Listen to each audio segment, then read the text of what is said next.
Okay, that's fair. Now, the Constitution, let's go to other things. The Constitution is kind of like a whip in a chair, and the government is like a lion. And the American people are supposed to be the lion tamers, and they have been woefully remiss in their duties. It is apparent that the government no longer respects the limitations imposed on it by the Constitution. How do we restore a country in which the Constitution and rule of law are respected by the government? At this point, is it even possible? No, it's not possible. The system has to collapse. There's too many people dependent on it. There's too many people who grape off the system. The ignorance is too widespread. There is no reforming the system. In fact, that's one of the things that we actually told Congress, is that in the future, you're not going to have to worry about million marches or citizen journalists trying to catch them on their cell phone. You have to worry about humanity just no longer paying attention to them because they've been derelict in their responsibilities. I sat in a monetary committee talking about the collapse of the dollar, and only 2 congressmen even saw fit to even show up to this testimony that Ron Paul put together. There is no fixing the system. People need to stop wasting their time and energy on marches, doing all this other stuff. At the Tea Party, when they marched in Washington, 1 million people walked down there, made all sorts of noise, and I made a video right after that talking about what a complete waste, because the best thing that people should be doing is not marching, because General Alexander Haig used to be, I think, Secretary of State or Secretary of Defense, said, let them march all they want so long as they pay their taxes. And that's the reality. As long as we're empowering the system financially, buying the latest corporate gadgets, having our money in the 401ks, joining their military, voting for these guys, all we're doing is encouraging them. And I tell you what, if 1 million people pull their money out of banks, quit their military service, quit their corporate jobs, stop buying stuff that they don't need, that would have far more effect than the superficial, sanctimonious, feel-good, rah-rah marches that seem to get people rallied around. And that the answer is not more collectivism. You can't fight collectivism with more collectivism. You need individuals. You need the opposite consciousness. Just like you can't solve debt with more debt. Well, now you say you need the opposite consciousness and such, but how do you convey? You see, we have a kind of like a catch-22. How do we get the people to open their eyes as individuals? See, I've always been this way from the beginning. I've said from the beginning, this is an individual fight. Individuals have to choose independence and freedom, and if enough individuals do that, then the collective itself will support it. But you have to attack it from an individual viewpoint, one person at a time. But the thing is, we've got 380 million individuals in the fascist police states of America alone. That's what I call it. How do you reach these people without having to go through the media control, the corporate-controlled media, the corporate-controlled political machine, et cetera, et cetera? That's kind of the catch-22. How do we accomplish such an end of bringing up the spiritual awareness, the consciousness of individuals in sufficient numbers to change our society? Well, first of all, you have to realize you're not going to change it. It has to end by itself. Second of all, if I push you, what are you naturally going to do? You're going to push me back, right? Well, what have we done? What does all humanity ever do? Try to fix the world, try to push their ideas. Everybody thinks they're right. Everybody thinks they're right. And the more that you try to push ideas onto other people, all it does is cause resistance. And I tell you what, I've had a lot of people who try to wake me up when I was in my denial, and I don't care what they said, I was going to believe what I wanted to believe. You cannot wake up individuals. They have to wake up themselves. So once you start to take your energy and stop wasting your time and energy, and it's frustrating for a lot of people, to stop pushing your ideas, no matter how right you are, to stop pushing your ideas and actually live your ideas, then you'll start realizing that walking away is the best answer. And when you walk away, then guess what? People start following. And you can look no further than how Jesus Christ, Buddhists, or Buddha, Martin Luther King, and Gandhi, that's how they changed the world. They did it individually by walking away from power and becoming their own, and walk their own path in peace. And guess what? People do follow, and it's going to happen after the dollar collapse. I have no grand illusion that we're going to somehow wake everybody up before this happens, then we can have some sort of rational, sane plan to fix this problem. But I can tell you what, after everybody has lost everything, they're going to pay attention. They're going to start looking for answers.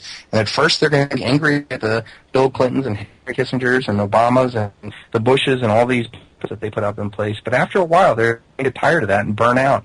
And they're going to start looking for people who were walking the path, who were right, and they're going to start listening. And I think that we actually are going to have a huge consciousness change after the collapse. I think far more good can come out of this than the doom that people are fearing.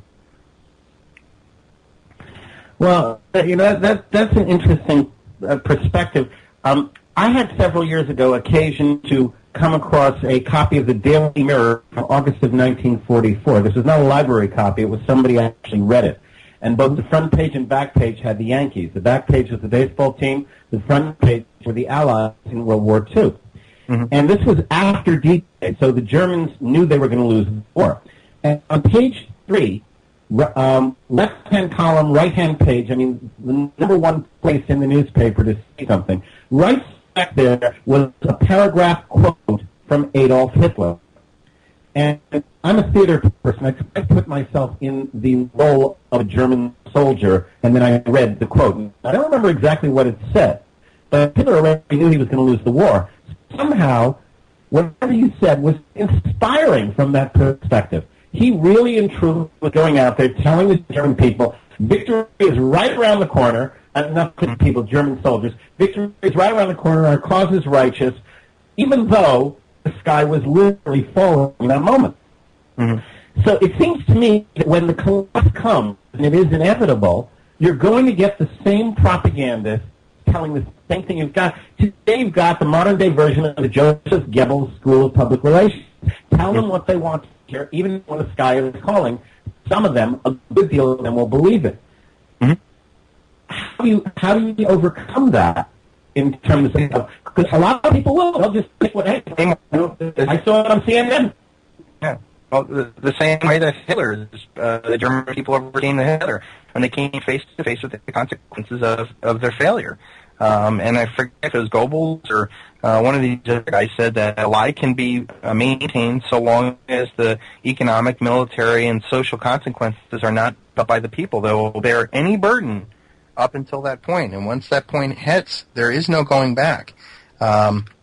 So yeah, I mean, I hate to kind of, because I know that there's so many people who have so much time and energy wrapped into trying to save the world. There is no saving the world. People will not come off their debt-based, consumer-based, ignorance-based, junky drug that they're on until they have to. I would be remiss if I didn't ask your opinion. I understand I agree with you. They're both sides of the same coin. But Obama or Romney, Marxism or fascism, how do you see the upcoming elections, and what does America have to look forward to beyond them?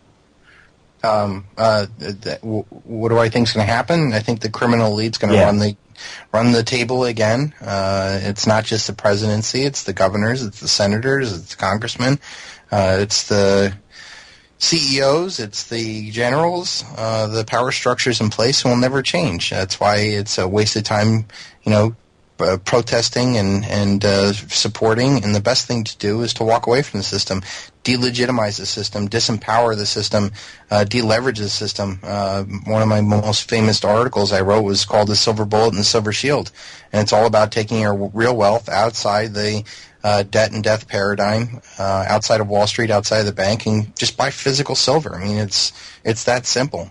Buy food, buy bullets, buy stuff that has real, tangible value. And the more that we walk away and delegitimize the system, the better off we are. And also we're preparing for the mathematical inevitability that the dollar is going to fail. It's either going to fail because they print so much money that the dollar has no value, which I think is the most likely outcome, or the other one is that there's just a massive default. One way or the other, this paradigm's done. And when we no longer have the petrodollar, where we're able to import 25% of the world's oil and have this gigantic military empire defending all the trade and energy lanes, our lives are going to change more dramatically than I think any other single time in human history. and that there's going to be this is going to be the single largest event in human history, far more than any single event throughout all of history. You don't have a currency of this magnitude globally when all other currencies, all other countries in the world are on the exact same debt-based fractional reserve system, and not have tremendous bad things happen. And people need to get ahead of the curve and take responsibility for themselves. An interesting tidbit: Iceland, which went out and arrested a whole bunch of the corrupt corporate banksters, Iceland has now got one of the fastest growing economies on earth, because they have, to a large degree, rejected the standard debt-based system that is being employed in so many places around the world. Yeah, I mean, education, like I said, this isn't a financial, military, economic, political battle. It's one of consciousness. And you're either, walking towards balance and harmony and love, or you're empowering fear and aggression and debt and slavery with every action that you do. And if it's, following God's laws, well, then that's probably better off than following the law of the jungle that they use. And it is a consciousness battle, and that's one of the reasons why I set up the Sons of Liberty Academy, because it's essentially everything that I learned in the way that I wish I had learned it. And it's taken people from completely ignorant, part of the system to within a week or two, by the time you get done with it, to a fully awakened, self-empowered individual. And I'm proud of the work, and I'm glad that it's going to be on YouTube now. It is. It's really good stuff, folks. I got to tell you. Lucas Rose in the chat room wants to ask you whether or not you consider yourself an anarchist. Well, that's kind of my latest struggle, because no, I still think that I would be I don't know what label it would be, but I still think a constitutional republic is the best form of government. I often wonder if these anarchists are really just setting themselves up to be the next oligarchs. They don't really seem to have... First of all, anarchy is a very transitory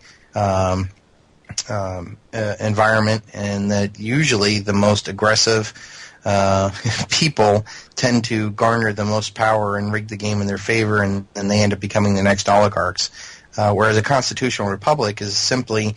And I get what the kind of anarcho-capitalists want. They just want the freedom to have no government and have private contracts be the law of the land. But the problem is that the law of the land could have many different kinds of contracts and many different kinds of way of seeing things. And what happens when those groups come counter each other? Whereas a constitutional republic says, hey, these are God-given rules. Here's the list of things that are absolute no-nos, and you'll be free to do whatever you want. I think that the failure is not the constitutional republic; it's that we have a democracy. The founding fathers, founding fathers put that in there because I don't think that they had any better choices. But I think that we can do better than democracy by having an equitable relationship where people do own, have a stake in the system. The problem with democracy is you have... Yeah, the problem with democracy is obvious. Two wolves and a sheep deciding what to have for dinner. And the founding fathers actually, in their writings, said that they thought the principle of democracy as a form of government was repugnant to a free society. Yeah, and I'm not sure how you define anarchy, but the textbook definition of anarchy is not lawlessness and is not no government. It is simply freedom. No leaders. No leaders. The king is a monarch. The oligarch, many leaders. Our system was set up, the constitutional republic, as an actual anarchy, where the people in government are public servants, not leaders, because we came from a history where it was a two-class system. You had the nobility and you had the commoners. In America, you and me, are supposed to be the nobility. We are the leaders of our own lives. Therefore, technically, we are supposed to be an anarchy. Yeah, I mean, listen, I love freedom. If given the choice between, any collectivist system or anarchy, I would obviously lean towards that. But I think that a constitutional republic allows for a way of protecting 1% from 99%, and it's all going to come down to. I'm just saying that I don't think a constitutional republic and an anarchy are mutually exclusive. In a constitutional republic in which the government serves the people, doesn't lead the people, doesn't rule the people, you have a constitutional republic and an anarchy in the same place. Yeah, I mean, that's what's going to end up happening is that humanity is going to be, power is going to devolve down the most local and responsive level, and it's going to be, a group of individuals working together and setting out a base ground rules, and come up with a way of governing themselves. And I think a grand majority of people are going to go back to collectivism, try to rehash socialism, try to rehash fascism. But I think a good amount of people, especially ones that are aware and prepared, are not going to stand for that again. And they're going to try and do something better. And I think that they'll be the first ones to kind of get things going while everybody else is still floundering, trying to rehash the same old failed concepts of collectivism. Okay, let's play a game of fantasy for a moment. I've just appointed you God for a day, all right? You are God for a day. You can now refabricate. Let's just start with America, okay? You can redesign the society in what you consider to be an ideal, fully functioning society in which the people have their independence and the rule of law is supreme. Tell us about that society. I think the first thing I would do if I was in a position was educate people on the psychopath, the predatory nature of, 10% of the population that lives their life trying to manipulate and control other people. And these are the people that end up rising to power. It's not that power corrupts, it's that the corrupt seek power. And that any way you can decentralize power, and more importantly, identify these people and keep them out of your personal life, keep them out of power, and delegitimize and disempower these people, I think all the problems in the world would be solved. It's the fact that we allow these psychopaths to run wild. And don't call it out on the carpet, and worse, praise them, vote for them, send money to them in their corporations and their Wall Street and stuff. And if we start looking at, there's a psychologist, I forget his last name, Hare.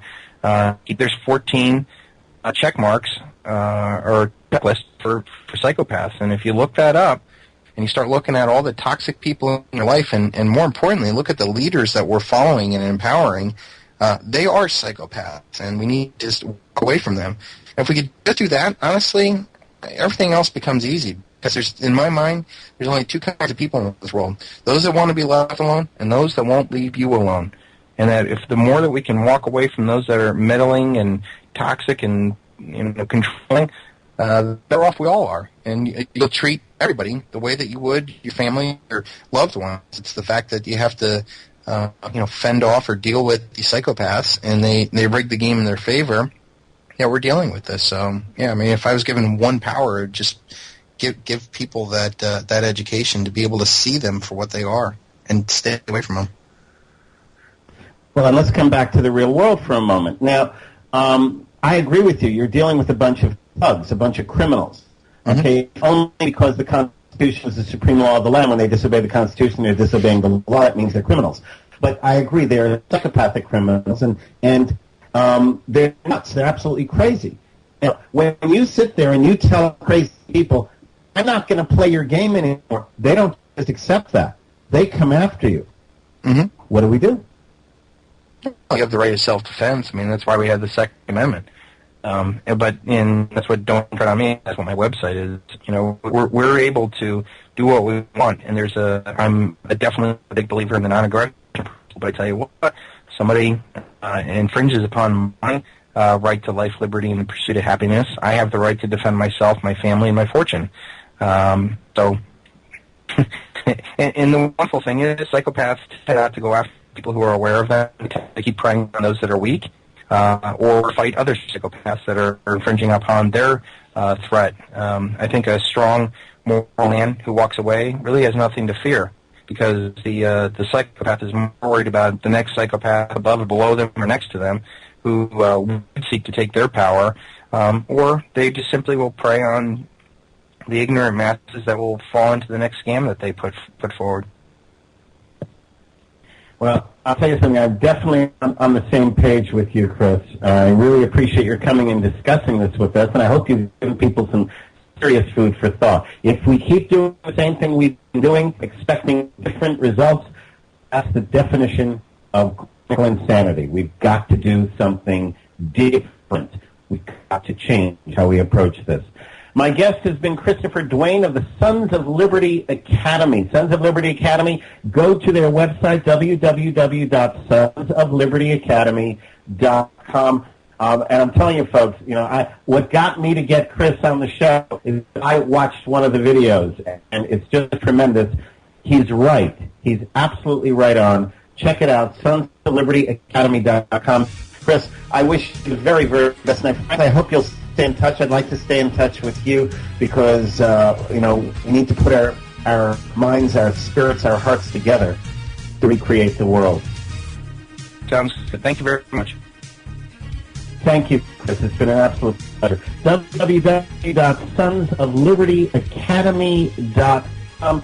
Chris Duane, check it out.